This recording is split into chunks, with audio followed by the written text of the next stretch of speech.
दोस्तों, direct tax and indirect tax को लेके लोगों में बहुत कंफ्यूजन है। आइए जानते हैं इनमें क्या डिफरेंस होता है।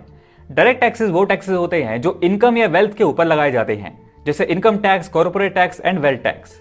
ये टैक्सेस डायरेक्टली टैक्स पेयर द्वारा भरे जाते हैं। फॉर एग्जाम्पल, अगर एक पर्सन इनकम अर्न करता है तो उसे उस इनकम का एक परसेंटेज इनकम टैक्स के रूप में गवर्नमेंट को भरना होता है।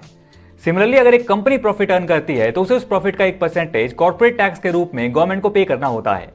और दूसरी तरफ इनडायरेक्ट टैक्सेस वो होते हैं जो गुड्स एंड सर्विसेज पर लगाए जाते हैं, जैसे GST, excise duty, custom duty and service tax.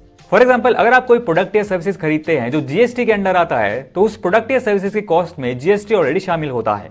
Similarly, अगर एक कंपनी इंडिया में किसी दूसरे देश से कुछ सामान इंपोर्ट करती है तो उसे गवर्नमेंट को कस्टम ड्यूटी पे करना होता है। तो डायरेक्ट टैक्स और इनडायरेक्ट टैक्स का मेन डिफरेंस ये है कि डायरेक्ट टैक्स इनकम और वेल्थ पर डायरेक्टली लगाया जाता है, जबकि इनडायरेक्ट टैक्स गुड्स और सर्विसेज पर लगाया जाता है जो अल्टीमेटली कंज्यूमर पे करता है, बस उसे उसका पता नहीं चलता।